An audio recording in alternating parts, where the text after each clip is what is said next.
just like it was difficult to convince them that tobacco production in itself was unethical as long as the parliament had not decided that it was. So I think if the strategy is to exclude Monsanto, one should concentrate on child labor, one should concentrate on corruption, which is a basis for excluding companies, and maybe, as a test case, gross market abuse, if it is true that it is abusing its dominant position in the way that we have heard it is abusing it in India today. That could be, I think, also an ethical case. If I may, I would also like to, I cannot resist to not comment on Ignacio's concept of pollution of the intellectual world, because as a dean at the university, that's also a basic concern of mine.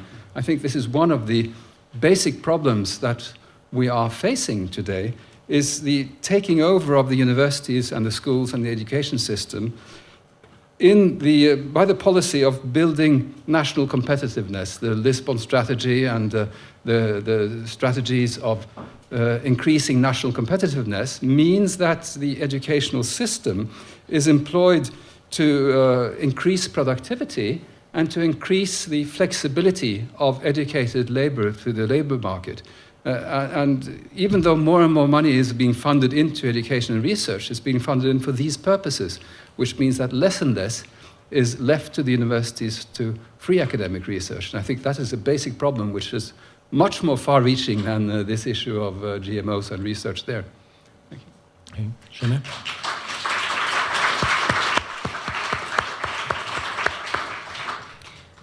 I do want to come to the question of feeding the world, but I also cannot help but point out another problem that I see is missing in the conversation, just so that we think about it. And that is the question of that other point that you have in your policies for why to exclude a component, it's gross environmental damage. Please, you have the money to go to the edges of the Amazon forest. Instead of taking your next vacation to Croatia or to Greece once again, take your next vacation to Ecuador or to Bolivia or to Paraguay, and then come back and tell me that there is no gross environmental damage going on about genetic engineering and the introduction, especially of Roundup-ready crops, especially Roundup-ready soy. The main source of deforestation, the Amazon basin, is not fires like it used to be. It's not the people cutting down the trees for any other reason, but it's the growth of the GMO soy production. Roundup-ready soy is a Roundup delivery system, and Monsanto continues to be a chemical company and continues to make most of its profit out of Roundup. The spraying of this herbicide around the world, and particularly in the Amazon basin. So let's talk about gross environmental damage. If I may, talk about feeding the world. It's very interesting that this question would continue to come up and come up and come up again, given that not even the industry is using it as a PR line anymore in many places. There are other Nobel Prize winning people who have made comments about this. For example, the fact that today the question of hunger is not a question of productivity or production of just raw materials. It's a question of distribution. It's a question of equality. It's a question of disparity between countries and trade and so on and so forth. It's much more complex than that. Not to belittle the question that comes and not to belittle the problem of producing enough to keep us all healthy and happy. However, you could say genetic engineering is an experiment that we would all like to undertake. We want to test everything possible. Let's test genetic engineering. That was a really nice idea when Norman Borlaug was young, in the 70s or so. That was a really nice idea. People tried it. The full force of the US government at the peak of its might was put behind it. By the year 2003, which is the last year that I was able to get data from Ernst & Young, the financial analysts, they stopped giving me their data, I don't know why. By 2003, they had estimated that there were more than $300 billion invested in this trinket.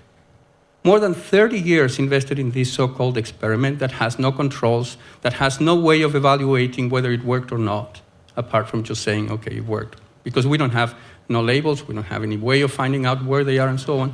So if it was a good idea when Norman Borlaug was young, I think today we should be a little wiser to say, well, we ran the experiment, we sacrificed all the alternatives, and the problem of hunger has not been solved at all. And in fact, it's much worse. Go to the Amazon basin, please.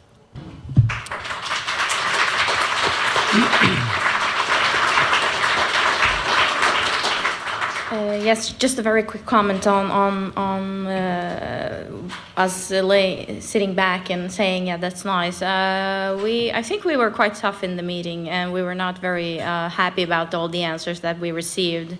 But we, as I said, in order to exclude a company or to keep a company under observation, you need very objective official information, because we are invested in 18,000 companies around the world, and we need to act systematically and so that we cannot only take one company, then we need to make sure that we act in the same and a systematic way. We have excluded, for example, several companies on the basis of import of phosphate from the Western Sahara, and we will tomorrow exclude even more companies for that reason. And so we need to kind of find a systematic way of evaluating what is gross environmental pollution, or what is needed for a company to be excluded on the basis of corruption, for example, which is a very good case. And I wanted to also just very briefly say that when we are investing companies, pensioners' money that is going to last for a long time, we can, if you think about investment as a tree full of apples, you could say, okay, I just want to invest in the apples that are tasting very good. That is really hard to find when you look at a tree of apples, which ones are the good ones. It's a little bit about the GMO dilemma as well. So we are actually trying to find the rotten apples and then take them off, and we don't want to invest in them. Whereas if you're trying to pick the best apple, you will have a very high risk, and the risk of losing your pension money is at stake. And as you know, you all would like your pensions when you are 67 years old. So we need to make sure that we keep the values in the portfolios. Okay, let's take another round of questions and comments. Did you want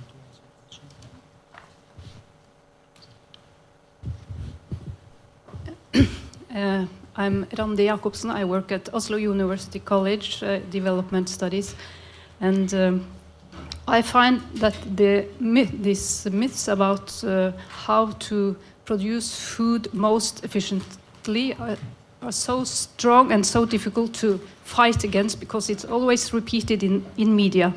So I think I just want to say that focusing on alternatives are so important. And I want to mention a movie that a documentary that I just found on the internet that inspired me, which is called The Power of Community, how Cuba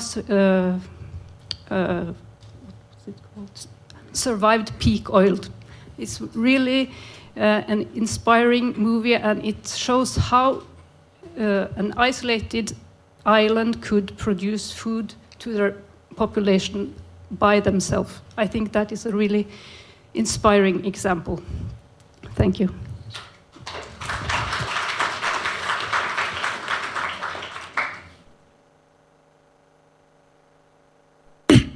My name is Teshome. I'm from the Development Fund. I'm also from Ethiopia, one of the poorest countries in the world, where we have a huge number of people experiencing hunger today. I'm wondering, when those people are mentioning biotechnology and genetically modified crops can feed the world, because they don't see small farmers in developing countries, where today